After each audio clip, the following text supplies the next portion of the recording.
Good afternoon. Welcome back. I am your host, Jonathan Mathis, the sports judge, and yes, court is back in session. The NCAA tournament has been the most chalky we've seen. Chalk madness. The chalkiest year in recent memory. Good thing for me is that I have nearly a perfect Final Four. I usually get it wrong.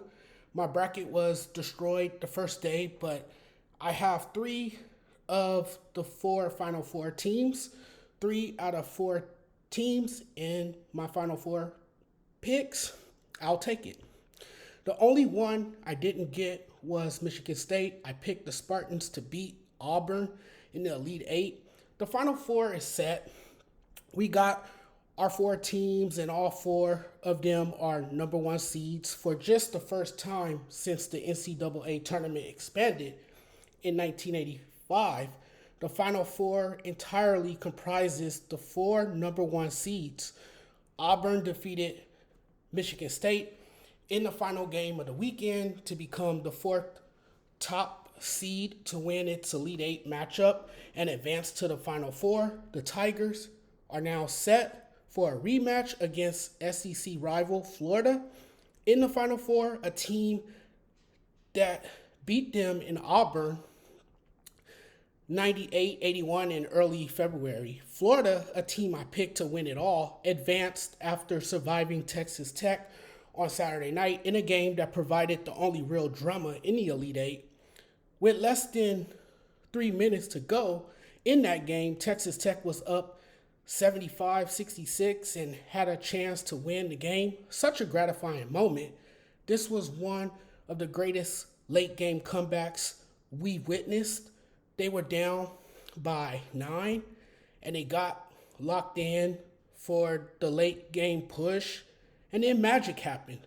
What we witnessed was one of the greatest finishes of all time by any team, a 16-2 run in the last 2:38 to pull off the improbable and win after a sloppy game.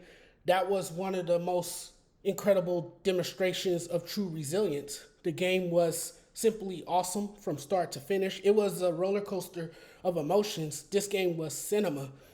And listen, it's unfortunate. It's unfortunate if you're a Texas Tech fan, not the way you expected the game to go. It seems pretty obvious to me that Florida is the most skilled team top to bottom.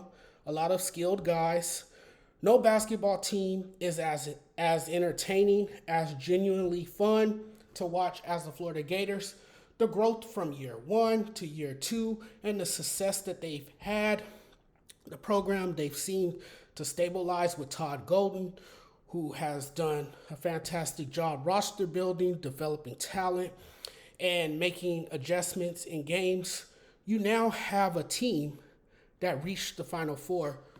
So all that comes with this Florida Gators program. The success that they've had has been amazing. Again, everything you see from these Gators is a testament to their coaching and elite offensive scheme. This Gators team is a juggernaut. You can feel good about this team. What are they missing? What is this team missing? I can't find any weaknesses. They are skilled, scrappy, fundamentally sound, while also athletically gifted. Their guard, Walter Clayton, is unbelievable. The man can play.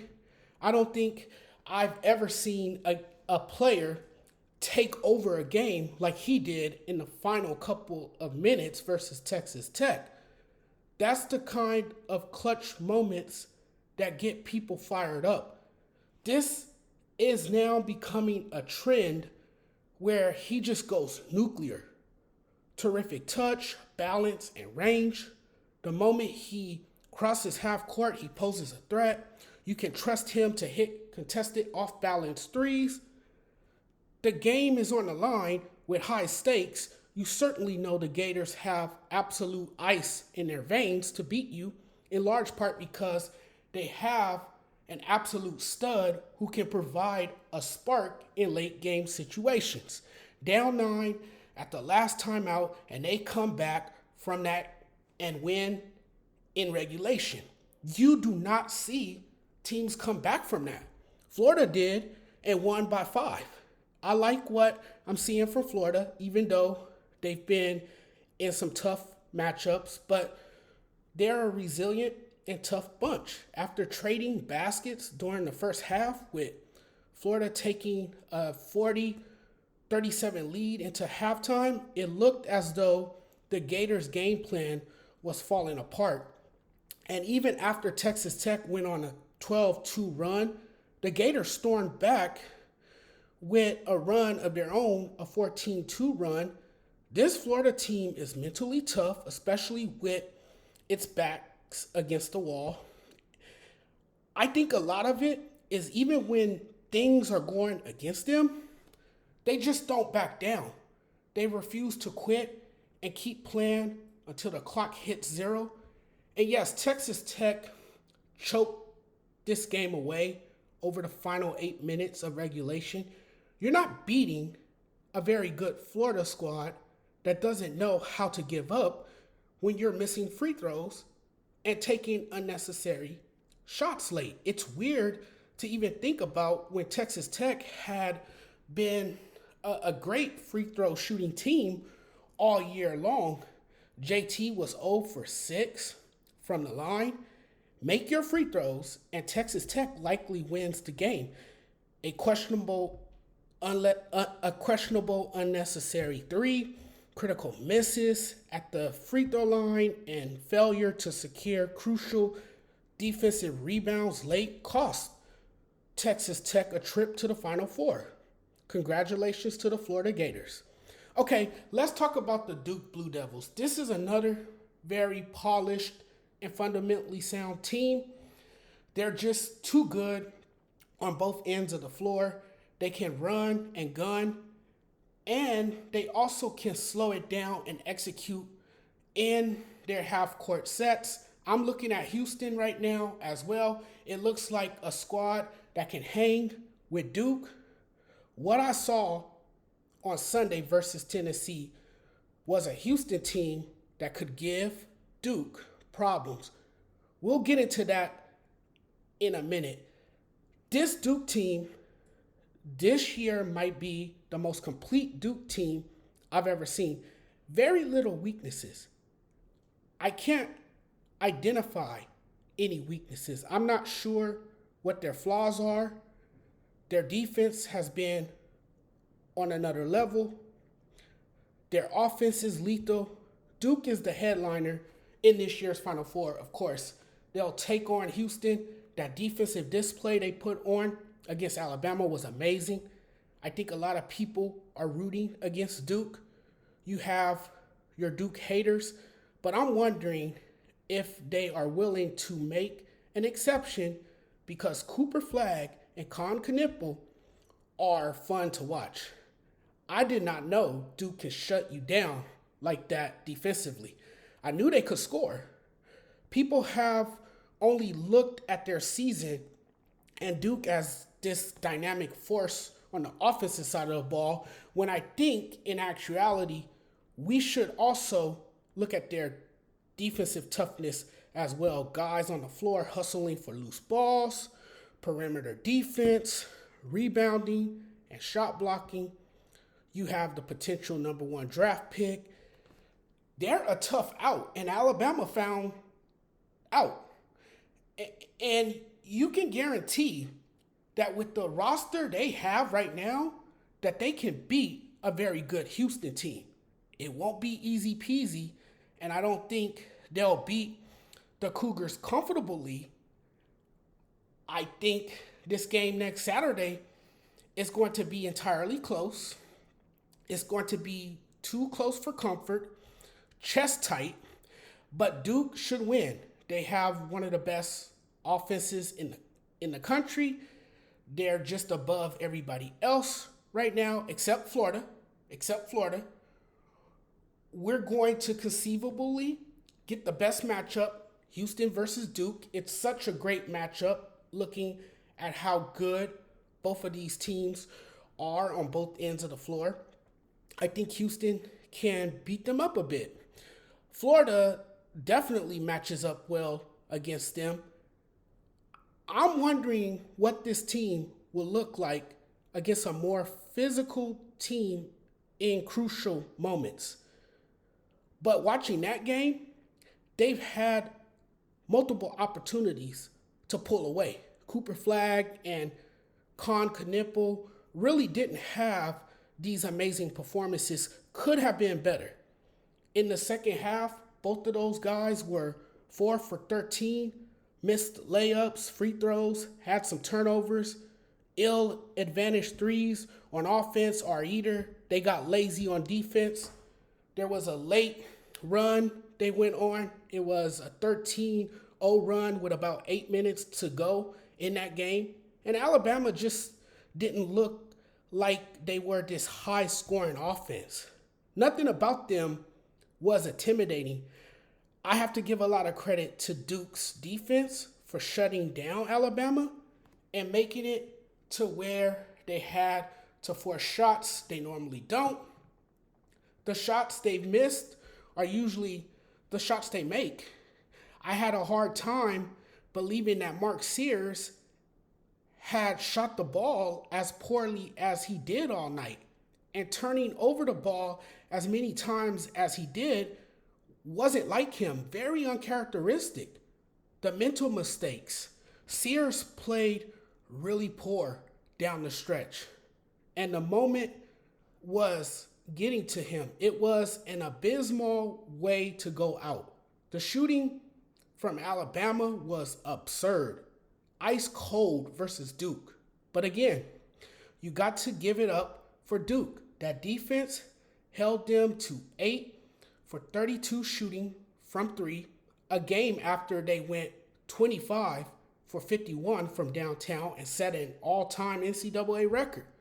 The coaching staff obviously did a great job of scouting. They were exactly where they needed to be, all over Mark Sears. Didn't really give him much breathing room to do anything. And I'll tell you right now, if Duke come out looking the way they did against Alabama, they'll beat Houston. And Houston, in their matchup against Tennessee, they just completely overpowered the Vows. By halftime, they led 34-15. The final score ended up being 69-50 as they secured their spot in San Antonio. A dominant win over Tennessee, who shockingly struggled almost all game. Then, when they tried to make a run and get back in the game, it was too late, and the Cougars would just hit another big shot to extend the lead again. It was a poor shooting day that spelled trouble. It didn't look good for them from the start of the game. I believe they scored the fewest points in the first half. It's definitely a game they want to forget about and move on from. But that's kind of hard to do when it's going to be in the back of your mind, because that's the way the season ended, in that fashion. Houston won that game before the game was even tipped. People aren't as sky high on Houston as they are on Duke or Florida, but this Houston team always comes with the perfect game plan on defense. Whatever it was, cold shooting from Tennessee or just smothering defense from Houston, a combination of those things is what lost the game for the Vows. The Auburn, Michigan State game. Now, I actually had the Spartans winning this game. Don't ask me why. I guess knowing Tom Izzo's history in March and the incredible depth they had was my reason for going with them. MSU is a great rebounding team as well, but Auburn all around was the more complete and obviously the best team on the floor. The one thing that hurt MSU was their shooting woes. That's not the way they wanted to end the season. It was their worst shooting performance in the NCAA tournament. It was awful. The score was stuck on an 8 for the longest early in the first half, and as a result of that, they fell to the number 1 overall seed, the Auburn Tigers, in the Elite Eight on Sunday, just one win short of an 11th Final Four appearance. This was a game where you had to step up, and they chose the wrong night to go cold. You had some good looks and missed uncontested shots. They shot a dreadful 34% from the field and 30% from three-point range, leading to the loss. And again, there were a plethora of open looks that they had and couldn't convert. The talking point of this year's March Madness has been the dominance of the SEC. And yet, Auburn got off to 3 slow starts in its first 3 games against number 5 seeded Michigan in the Sweet 16. The Tigers had to claw back from a 9-point second half deficit and closed the game on a remarkable 39-17 run en route to the Elite Eight. But when it came time to face a very good Michigan State squad, the Tigers flipped the script, putting together a complete game. You could start with Janine Broome. He's the star on Auburn. And when he landed awkwardly midway through the second half, everybody pulling for the Tigers in the stands held their collective breath. I think Bruce Pearl was really holding his breath, seeing his best player go down. That was a scary moment. Obviously, we saw Broome get up, calmly walk off the floor and into the locker room, his right elbow bent at an ugly angle when he put down his right hand trying to brace his fall. And he rolled his left ankle when he landed on his teammate's foot while going up for a rebound. His wrapped right arm dangling by his side. He comes back out of the tunnel, checks back into the game, re-enters the game, and hits a three-pointer. Exclamation point. Game over. Ball game. Broome had a monstrous first half, registering a double-double in the opening period with 17 points and 11 rebounds. For a second time in program history, Auburn advances to the Final Four after using a hot start and relying on Broome's effort to defeat MSU. And that sets up the Final Four. It should be a great weekend of high-stakes competitive basketball. This year's Final Four feels like a heavyweight fight. It really does. It feels like a heavyweight fight featuring all 4 number 1 seeds. I got Florida winning it all. I will be very surprised if Florida doesn't win it all. And I think it will be Duke versus Florida for the national title. All right, everyone. I really appreciate your time. Thank you guys for watching. Thank you guys for supporting the channel. Really appreciate that. Without you guys, I'm nobody. So I thank you guys so much for taking the time out of your day to check out my content. Got a lot of great content coming up for you. I still want to talk about that brawl last night between the Detroit Pistons and the Minnesota Timberwolves. We'll get into that. I still want to get into some more Final Four stuff upcoming. We'll get into that. We'll definitely get into a lot of stuff, some baseball talk for you guys as well. But guys, till next time, you guys take care. Thanks for watching, and we'll talk again very soon. Have a great Monday, everyone. Hope your week is off to a great start. See you guys again soon.